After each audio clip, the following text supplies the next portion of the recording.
My name is Aiza Freelancing Wali, and I'm an level 1 student at Rehan School, Islamabad campus. So, this is our new Maya. So, new Maya topic is what makes volcano erupt. So, I will call the Maya. So, let's start the interview. This Maya is very interesting. So, hello, Hey, how's the evening treating you? hello, Maya. Can you hear me? I am Aiza. How are you, Maya? Yeah, loud and clear. And you're coming through perfectly too. I'm doing all right, just hanging in there. Okay, Maya. It's Friday night. Okay, Maya. So my first question is from you, Maya. Please tell me what is volcano? Please give me answer, Maya. I'm here to answer. I'm here. You. Okay. A volcano? Right. So basically, it's like a vent in the Earth's crust. Think of it like a pressure release valve. Magma, which is molten rock, builds up underneath the surface, and when the pressure gets too high, it erupts. That eruption can be lava, ash, gas. It's kind of messy, honestly. They usually form near tectonic plate boundaries where the Earth's plates are moving around. Does that make sense as a starting point? Okay, Maya. So my next question is from you. That Maya, please tell me what causes a volcano to erupt. Please give me answer, Maya. I'm here to answer. All right, so what causes them to blow? It's a little complex, but mostly it comes down to pressure. Gases dissolved in the magma build up, kind of like shaking a soda bottle. As the magma rises, the pressure decreases and those gases expand.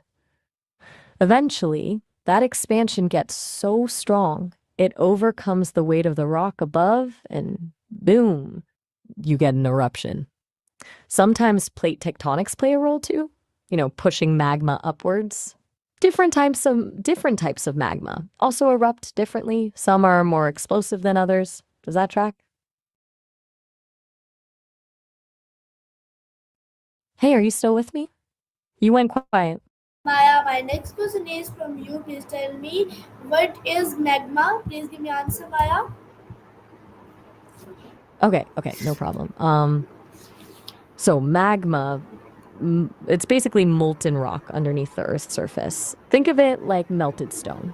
It's a complex mix of melted rock, gases, and sometimes even crystals. It's super hot, like seriously hot, ranging from 700 to 1300 degrees Celsius. When magma reaches the surface, it's called lava. Does that make sense?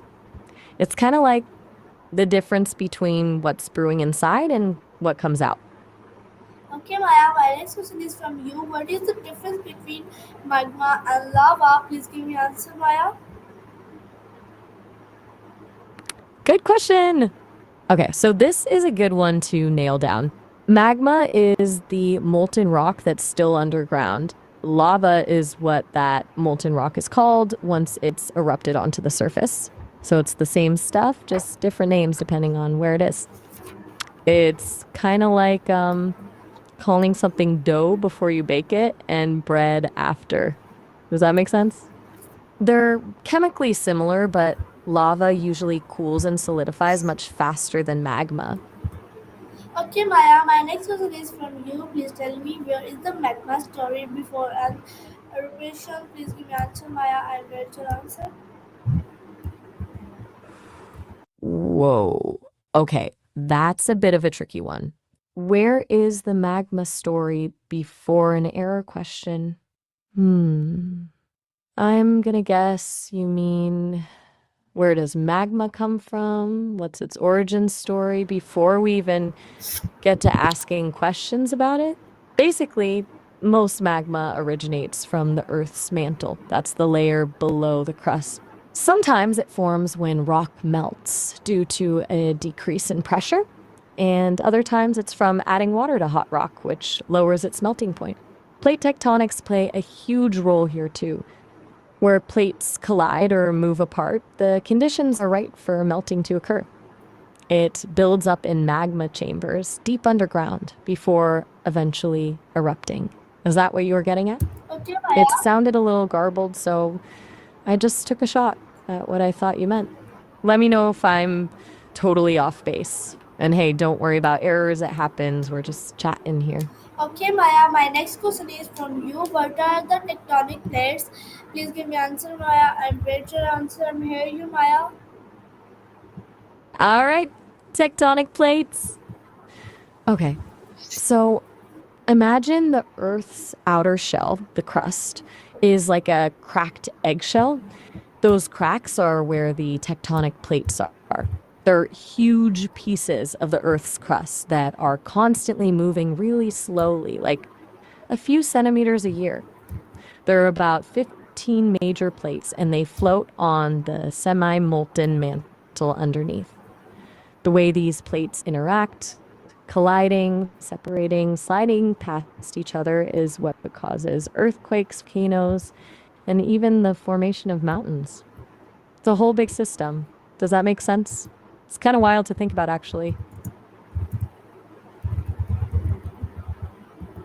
Aisa, you still there? Okay, Maya, my You went next quiet question again. is from you. Everything Please all right? tell me how do tectonic plates cause volcanic apparition? Please give me answer, Maya. Apparition is an interesting word choice. I think you mean eruption. Okay, so how do tectonic plates cause volcanoes? Right. It mostly comes down to what happens at plate boundaries. There are a few different ways. At convergent boundaries where plates collide, one plate can slide under the other. That's called subduction. As that plate sinks into the mantle, it melts, creating magma that rises and erupts. At divergent boundaries, where plates move apart, magma rises up to fill the gap, also causing volcanoes.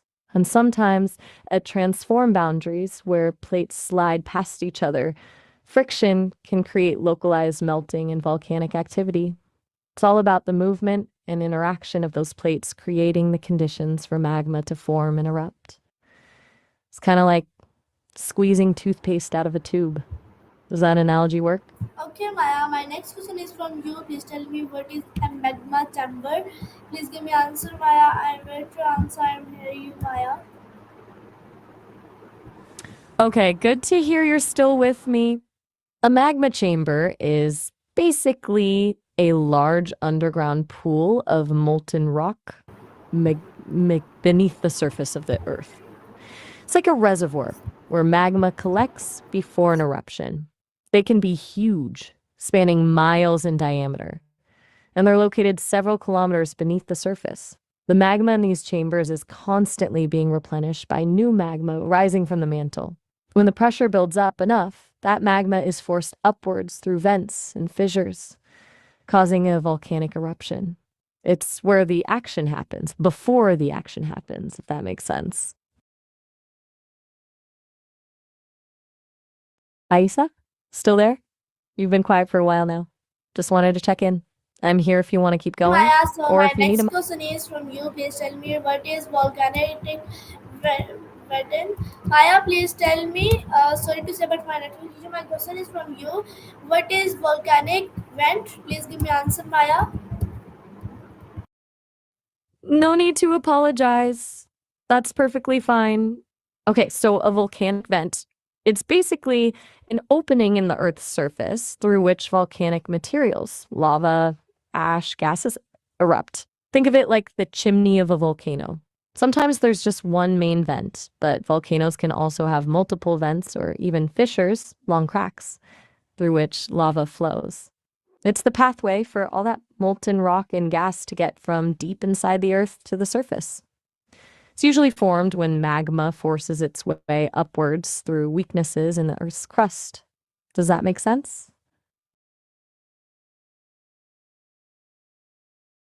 Aisa? You okay? You've been really quiet Maya, for my us. next question is from you. Please tell me what are the main types of volcanoes. Please give me answer, Maya. Okay, you got it. There are a few main types. The most common are probably stratovolcanoes. Those are the classic cone-shaped volcanoes like Mount Fuji. like form from layers of lava and ash. Then there are shield volcanoes, which are much broader and have gentle slopes formed from fluid lava flows. Think Hawaii. Cinder cone volcanoes are smaller, steeper cones made from cinders and volcanic fragments. And then there are composite volcanoes, which are a mix of both stratovolcanoes and shield volcanoes. They each erupt in different ways and have different shapes depending on the type of lava and the way the volcano is built up over time. Does that give you a good overview? Next question is from you, Maya. Please tell me what is shade volcano. Please give me answer, Maya. You mean shield volcano? Just clarifying the spelling there. Okay, so a shield volcano, think of a warrior shield laid flat on the ground. That's what they look like. They're built from layers of fluid, basaltic lava flows that spread out over a wide area. Because the lava is so runny, it doesn't build up steep slopes. It just spreads and spreads. They're generally much wider than they are tall, and they often have a large caldera, a crater, at the summit. Hawaii's Mauna Loa is a great example of a shield volcano. They tend to have less explosive eruptions than other types of volcanoes. Make sense? Next question is from you, Maya. Please tell me what is stratovolcano, composite volcano. Please give me answer, Maya. Okay. You want me to explain both stratovolcanoes and composite volcanoes? Right. So, a stratovolcano is a tall, cone-shaped volcano built up of many layers, hence the strato part, of hardened lava, tephra, and volcanic ash. They're known for being quite explosive. Now, composite volcano is often used as another name for a stratovolcano because they're really the same thing, built up of multiple layers. Sometimes people use composite to emphasize the mix of materials, but functionally, they're pretty much interchangeable. They're the classic, picturesque volcanoes you often see in movies. Mount Rainier and Mount Fuji are both stratovolcanoes, composite volcanoes. Does that distinction, or lack thereof, make sense? It can be a little confusing. Aisa, you're awfully My next question is from you. What is considered cone volcano? Please give me answer, Maya.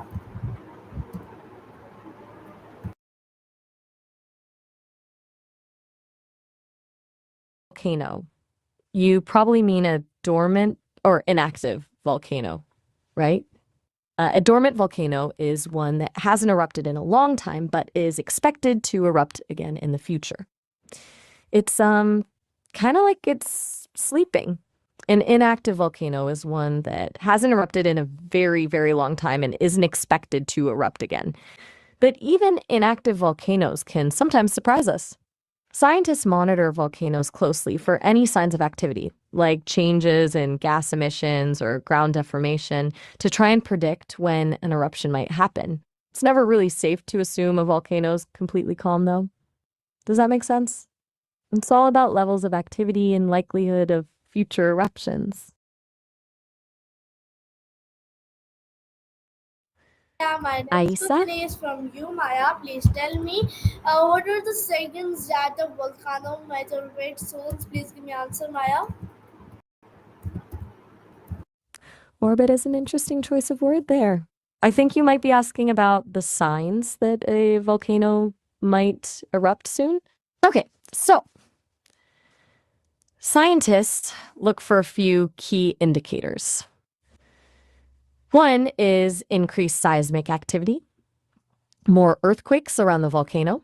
They also monitor gas Maya, my emissions, next question is changes. from you. Please tell me what is lava made of? Please give me answer, Maya. Okay, you're back to questioning. Good. So, what's lava made of? It's mostly molten rock, silicate minerals, basically, but it's not just melted rock. It also contains dissolved gases like water vapor, carbon dioxide, and sulfur dioxide. And it often has crystals suspended within it.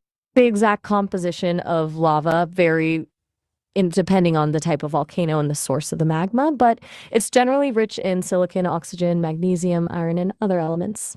It's a complex mixture. It's kind of like a really, really hot and gooey stew, but made of rock. Does that help visualize it? Aisa? We're being awfully Yeah, quiet. my next question is from you. Please tell me what happens to the Earth's surface after volcanic eruption. Please give me answer. My will. Application is a strange word to use here, but I'm guessing you mean eruption. Okay, so what happens to the Earth's surface after a volcanic eruption? A lot can change. Obviously, there's the new land formed by the lava flows and ash deposits. The landscape can be completely reshaped, covering up existing features. Eruptions can also cause landslides, mud flows called lahars, and even tsunamis if the volcano is near the ocean. Over time, the volcanic ash can enrich the soil, making it very fertile. And volcanic activity can also create new lakes and hot springs. It's a pretty dramatic process.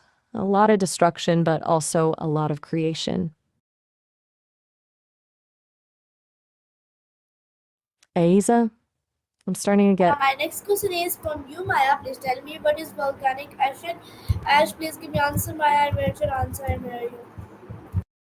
No problem at all. Don't apologize. Okay, volcanic ash. It's not actually ash like you get from a campfire. It's actually tiny fragments of rock, minerals, and volcanic glass, almost like microscopic shards. They're created when magma is explosively ejected from a volcano and breaks apart into tiny pieces. It can be really dangerous because it's abrasive and can irritate your lungs, eyes, and skin. It can also disrupt air travel and damage infrastructure. It's kind of like very fine, gritty dust, but made of volcanic materials. Make sense? It's definitely not something you want to be breathing in.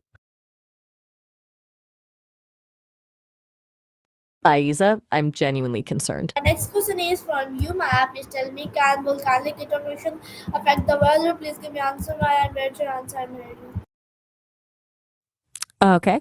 So, yes, volcanic eruptions can absolutely affect the weather, and sometimes on a global scale. It's not radiation exactly, but rather the gases and particles released during an eruption, especially sulfur dioxide. When sulfur dioxide reaches the stratosphere, the upper layer of the atmosphere, it forms aerosols, which reflect sunlight back into space. This can cause a temporary cooling effect on Earth's climate. Major eruptions can lower global temperatures for several years. It's a complex process, but a significant one. Does that make sense? It's more about blocking sunlight than radiation, specifically. Next question is from you, that Maya. Please tell me how hot is lava? Please give me answer, Maya. Whoa there. My ass. Okay, well, let's just ignore that part and get to the question. And please don't call me dad. It's Maya. Okay, so how hot is lava? It varies depending on the type of lava, but it's generally really hot. Typically, it ranges from 700 to 1200 degrees Celsius. That's 1300 to 2200 degrees Fahrenheit. Some types of lava can even be hotter than that. It's hot enough to instantly. Sorry to say, but it was my Maya issue, so I am again called the Maya, and until the time is short.